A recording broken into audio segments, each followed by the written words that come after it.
വടകര ലോക്സഭാ തെരഞ്ഞെടുപ്പുമായി ബന്ധപ്പെട്ട സ്ക്രീൻഷോട്ട് വിവാദത്തിൽ ഒളിച്ചുകളി തുടർന്ന് പോലീസ്. അന്വേഷണ പുരോഗതി റിപ്പോർട്ട് ഇതുവരെ സമർപ്പിക്കാൻ പോലീസിന് സാധിച്ചിട്ടില്ല. പോലീസ് നിലപാടിൽ ദുരൂഹതയുണ്ടെന്ന വിമർശനം ശക്തമാണ്. വടകര ലോക്സഭാ തെരഞ്ഞെടുപ്പിൽ ഇടതുമുന്നണി സ്ഥാനാർത്ഥി കെ ശൈലജയെ കാഫിർ എന്ന് വിശേഷിപ്പിച്ച് സ്ക്രീൻഷോട്ട് പ്രചരിപ്പിച്ച കേസാണ് എങ്ങുമെത്താതെ നിൽക്കുന്നത്. MSF നേതാവ് മുഹമ്മദ് കാസിമിനെ കേസിൽ വടകര പോലീസ് പ്രതി ചേർത്തിരുന്നു.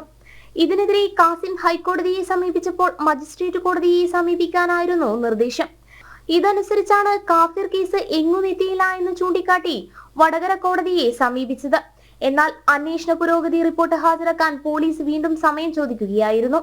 അന്വേഷണ റിപ്പോർട്ടും പിടിച്ചെടുത്ത ഫോണുകളുടെ ഫോറൻസിക് പരിശോധന ഫലവും ഹാജരാക്കാനാണ് നേരത്തെ കോടതി നിർദ്ദേശം നൽകിയിരുന്നത്.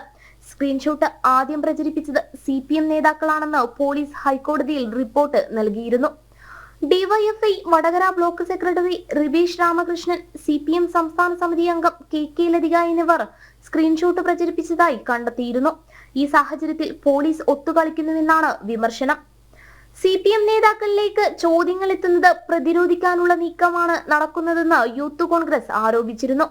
അധ്യാപകനായ റിബേഷിനെതിരെ സർവീസ് ചട്ടലംഘനത്തിന് കേസെടുക്കണമെന്ന പരാതിയും എങ്ങുമെത്തിയില്ല. ഈ മാസം 29-ന് കേസിൽ കോടതി വാദം കേൾക്കുമ്പോൾ പോലീസ് റിപ്പോർട്ടും നിലപാടും അതുകൊണ്ട് തന്നെ നിർണായകമാണ്. ജനം, കോഴിക്കോട്.